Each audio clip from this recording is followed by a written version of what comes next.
Hi guys, welcome to this video. I'm Marcus from Brew Interactive and I'm Aaron from HubSpot. And today we're here to talk about actionable marketing data to boost conversion. So we've got a few good tips for you, but before we go right into them, some very important information for you to know is that you may think you need to have a CRM or some sophisticated marketing tool for you to be able to do these things. Actually, you do not need to, because what you just need to do is to have Google Analytics installed, which is free, and second, to be able to track your leads in its granularity. For example, once your leads come in, you have it all in a spreadsheet. Be able to define it by persona, be able to define it like where they came in from, by how. You should be able to get all of these through GA or through your own methods of tracking.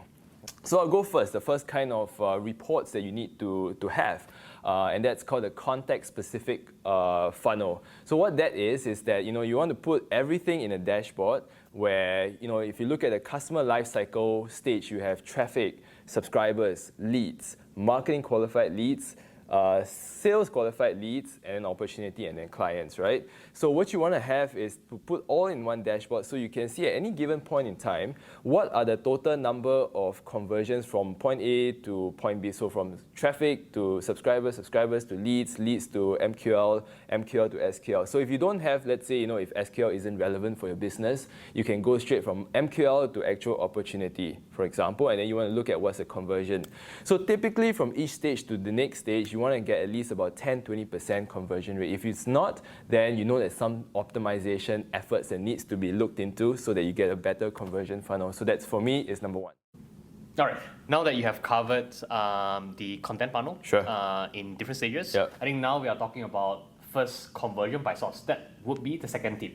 Right, what I meant by that is more often than not, we are so accustomed to tracking leads by its last conversion point. Correct. So when someone come to your counter and buy something from you, you would think that maybe the ads outside your shop has converted them, for example, but you have no idea when they actually come to know about your brand and how they are being converted in the first place, right? So I think it's crucial for us to know the first point of conversion in this case, so that you are able to basically refer and track a list of channels that actually are involved in a buyer's journey. Correct. And basically pump extra budget into that. Into whatever that works, whatever that works, right? That makes sense, either first touch point, second touch point, third touch point. Yeah. But now we are talking about first conversion by source, which is crucial because that helps you with your awareness and that helps you with the conversion. That makes sense, yep. So that's tip number 2. So tip number 3 would be MQL by source. So MQL stands for Marketing Qualified Lead.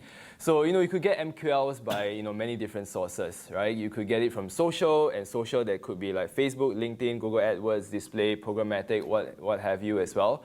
So you want to be able to see in one dashboard where are you getting your MQLs from, because the day that you say, all right, I need to get more leads that are qualified and committed to my products and services, you also need to make sure that you've got a steady pool of MQLs. So by that, you need to be able to define, okay, where are your best MQLs are coming from, and therefore you need to create a dashboard to find out, okay, where are your best MQLs coming from. So that to me is tip number 3.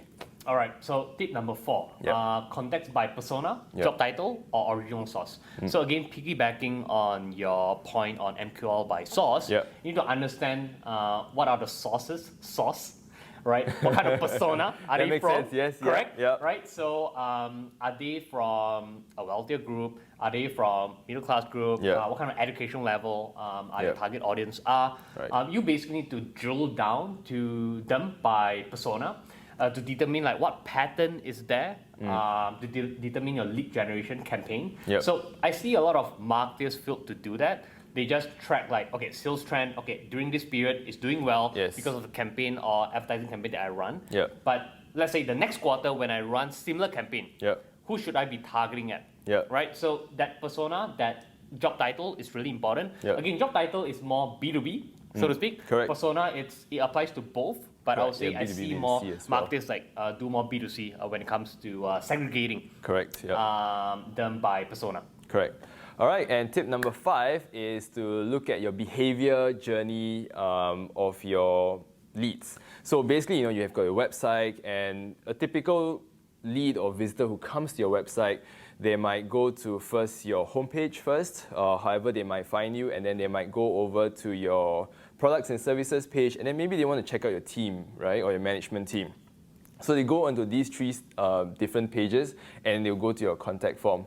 So it's very important that you go on Google Analytics under Behavior Report to find out exactly what are your top conversion paths, because as long as you know what's a top conversion path, then you can say, all right, let's say, again, you want to increase your lead acquisition campaign just on your website alone.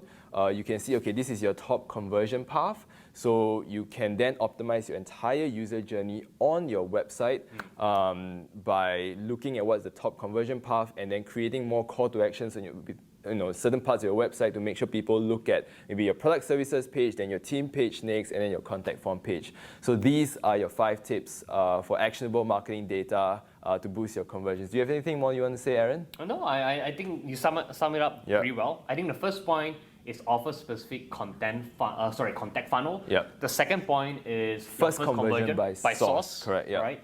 And then the third point is MQL, marketing qualified leads, by source. The third one is what I just shared. Contacts by job title. That's and fourth. Persona. Yeah. Right. Fourth. Right. Did I say third? Yeah. Okay, fourth. And then the fifth one would be using a behavioral flow report. Great. 5 tips. Thank you for watching this video. We'll see you in the next one.